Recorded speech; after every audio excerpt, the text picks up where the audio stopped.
Right, so hello and welcome back to Books and Things, and welcome to another Victober video. And today I'm going to be talking about some hypothetical PhDs in Victorian literature that I will never actually do.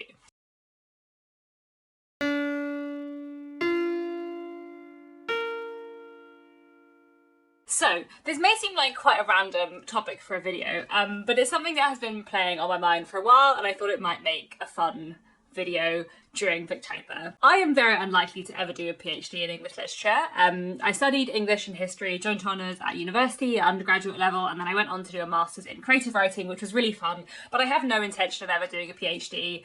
I think if I ever were to do a PhD, it would probably be in creative writing with the specific aim of teaching creative writing in some capacity. I'm not sure that's hugely likely, but I think that's more likely than me doing a PhD or indeed a master's and a PhD in Victorian literature or history or anything like that. In general, while I really enjoyed studying English literature and history at university, I do find that English literature at an academic level tends to be very academic analysis focused and not love of literature focused. Studying literature at university was really fun, but I don't think I would ever want to be an academic in literature or in general. I much prefer sort of booktube as a medium for talking about books, and I much prefer editing as a way of interacting with books, if that makes sense. I don't think I'm ever likely to go into academia. However, saying that, every now and then I think about some fun, interesting topics that it would be really interesting to write a really long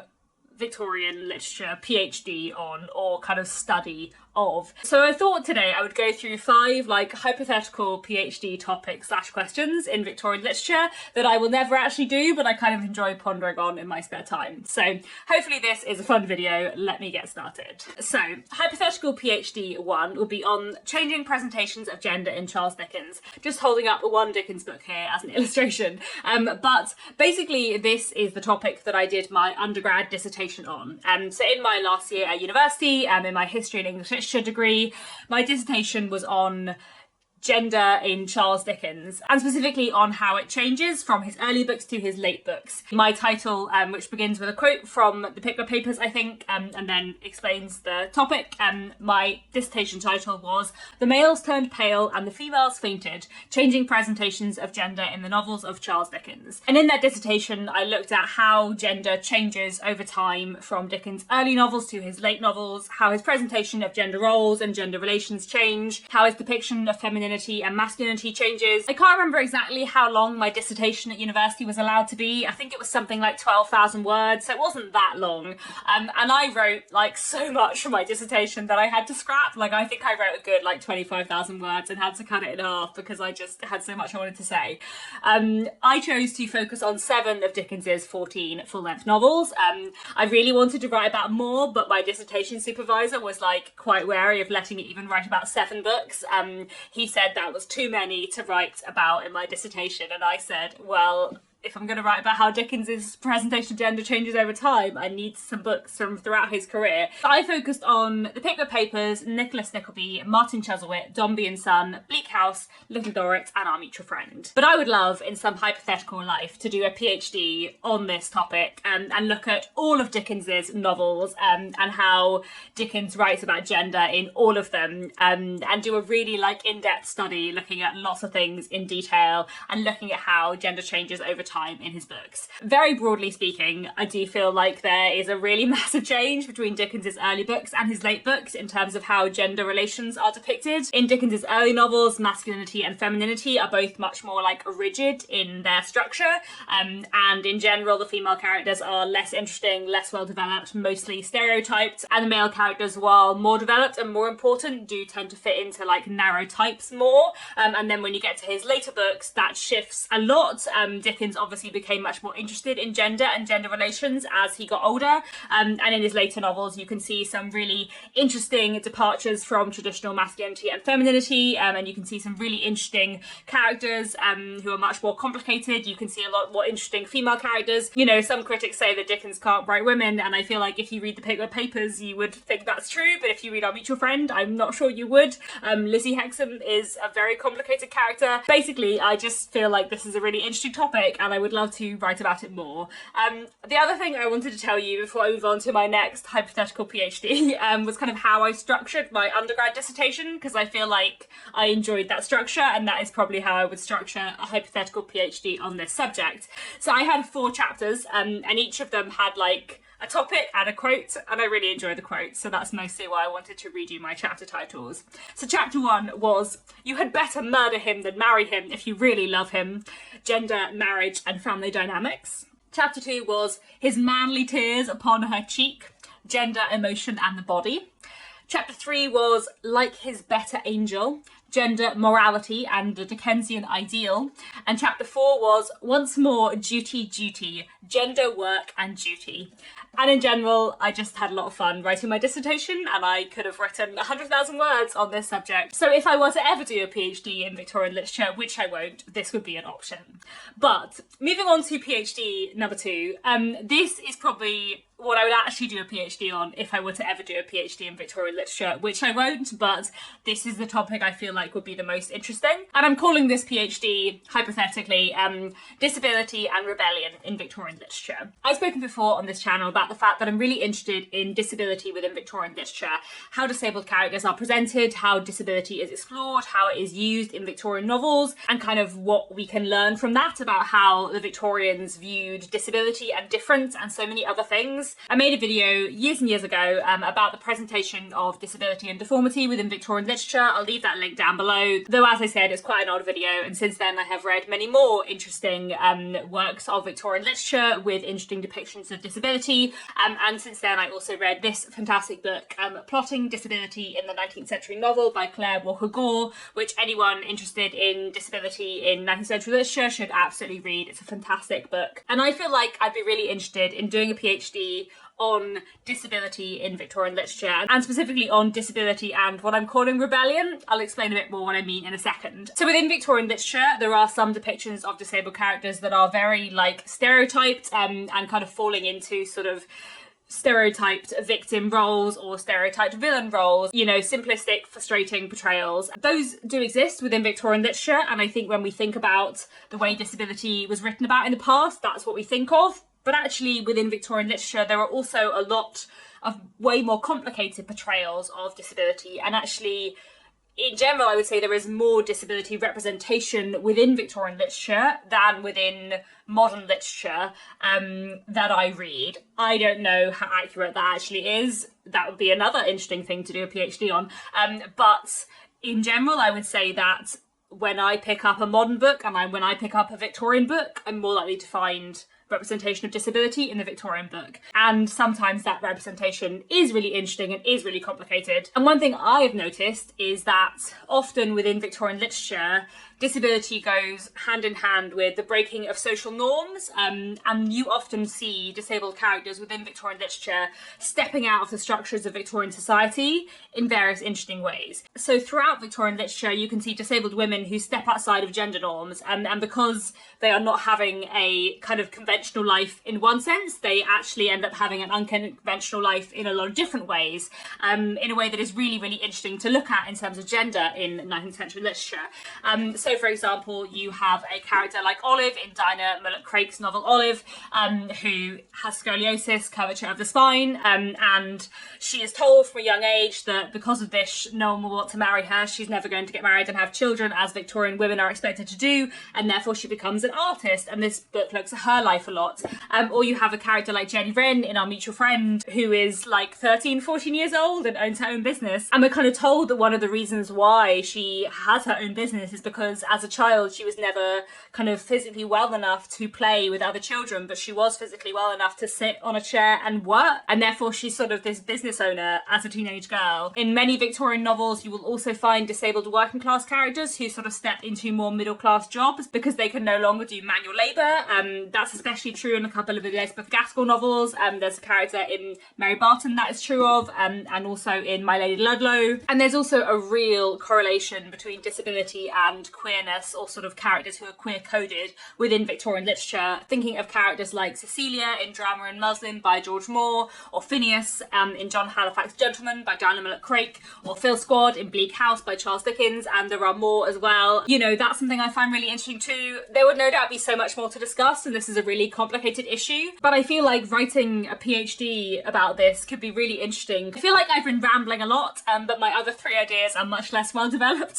so hopefully we'll get through them a bit faster. So PhD number 3, which again I will never do, would be on radical thought and its limitations in the New Woman movement. I'd kind of love to do a proper study on the New Woman movement and New Woman literature. If you don't know what the New Woman movement was, it was a late 19th century cultural and social movement that kind of spread into the 20th century and was basically a sort of proto-feminist, early feminist movement about changing the ideas of what women could do. There are a lot of fascinating novels and short stories and works of literature that were part of the New Woman movement that I find really, really interesting. You know, my challenge last October was to read a work of New Women fiction. In general, works of literature from the New Woman movement are just fascinating.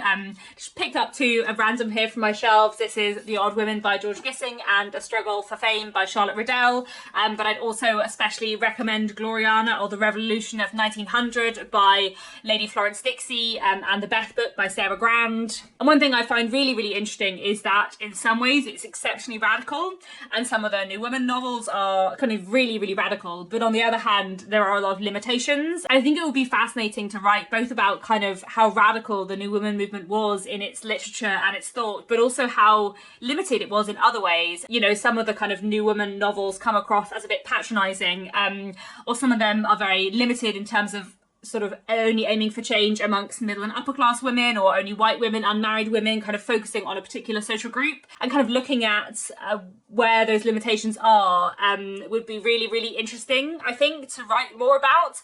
You know, the Victorians were in some ways so radical and in some ways so conservative, and seeing the clash of that in movements like the New Woman movement and what happens when radical feeling kind of comes up against really embedded social norms, I feel like that would be very, very interesting. Hypothetical PhD number 4 would be on science, technology and change in 19th century literature. I think a lot about how science and technology are presented in Victorian novels, and I feel like this would be fascinating to look at in a PhD. I have specifically said 19th century literature in the title rather than Victorian, because I feel like if you're going to write about science and change and technology in the 19th century, it feels like absolutely absurd not to write about Frankenstein, but Frankenstein is from before the Victorian period, though still in the 19th century, so I feel like you would make this PhD a bit broader and look at 19th century British literature as a whole. I guess in my mind, this PhD would be focused on like how technology and science affected society and culture, and how you can see this through 19th century literature, focusing on the kind of concerns that you see often in 19th century literature that are kind of linked with scientific and technological developments. And I feel like there are 2 different approaches you could take with this, or maybe you would focus on both and have chapters, I don't know. Like I said, not doing this PhD. The one thing you could focus on is science in terms of industrialisation. You could look at industrial novels like Hard Times or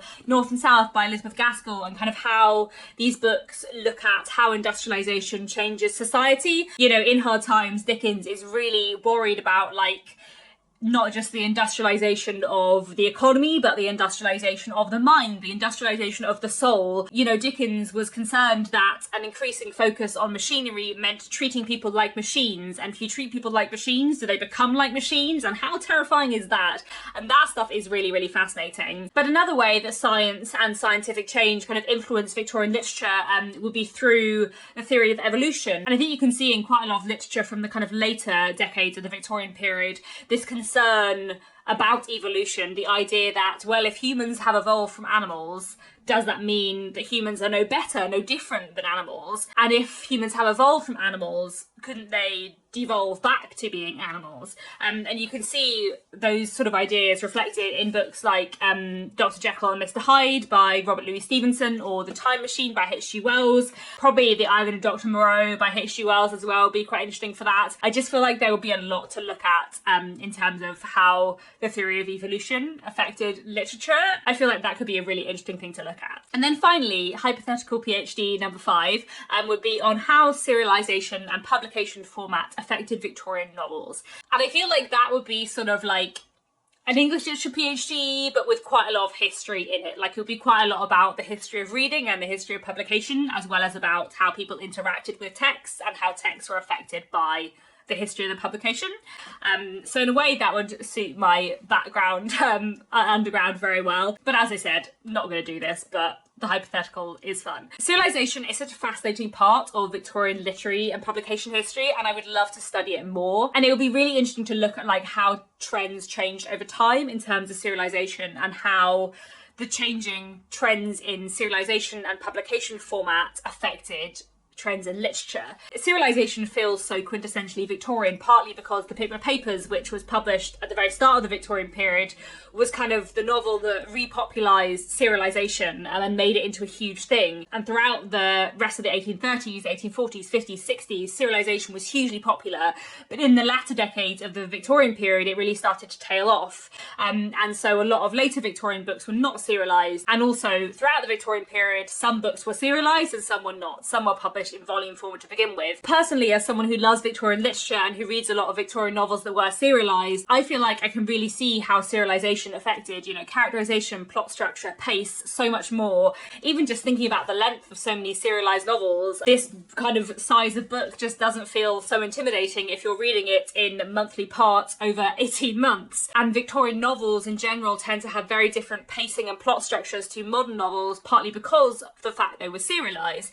And I feel like it would be really interesting to do a study of like a lot of different serialized novels and a lot of different non-serialized novels from across the Victorian period, and look at like what different qualities you find in what book. And you could also have a look at like reading patterns at the time and engagement. I would love to work out how many novels, how many of Dickens' novels were read in serialized parts and how many were read in volume form. Did lots of people wait for it to be out in volume form, or did everyone read along? How did that happen? Did people reread it when it came out in volume form? Like, I just don't know these things, and it would be fascinating to try and find out.